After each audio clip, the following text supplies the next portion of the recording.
اس وقت میں بیٹھا ہوں، سانس آ رہی ہے، دل دھڑک رہا ہے، اپنے کو مثال کے طور پر پیش کرتا ہوں۔ آپ کو کہوں گا تو کہیں گے 12 بجے کے بعد ہم لوگوں کو مارنے لگے آپ۔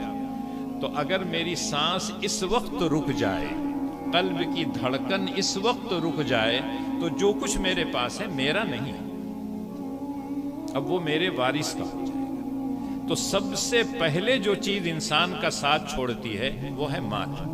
جہاں آنکھ بند ہوئی جو کچھ بھی ہے کچھ آپ کا نہیں۔ اور اگر اولاد کو آپ نے صحیح بنا دیا، اس کی تعلیم و تربیت صحیح کی، تو نیک اگر ہوگا تو آپ کے دفن کفن کے لیے کہے تھوڑا سا انتظام کرے گا، 2 گز زمین تک نہلا دھلا کے کفن پہنا کے لے جائے گا، قبر کے اندر سلا دے گا، مٹی دینے کے بعد ہاتھ اٹھا کے دعا بھی کر دے گا، رب ارحمہما کما ربیانی صغیرا۔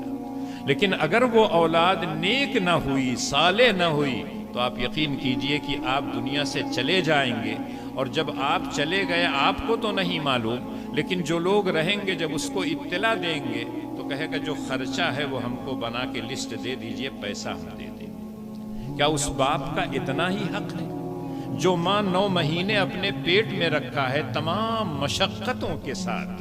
قرآن کہتا وہنن علی وہن، کہیں کہتا کرہن علی کرہ۔ تو یہ تمام مشقتیں ماں اٹھاتی ہے 9 مہینے، اور اس کے بعد موت و حیات کی کشمکش میں اس کو جنتی ہے۔ جننے کے بعد اس کے آرام اور سکون کے لیے اپنا آرام اور سکون تج دیتی ہے۔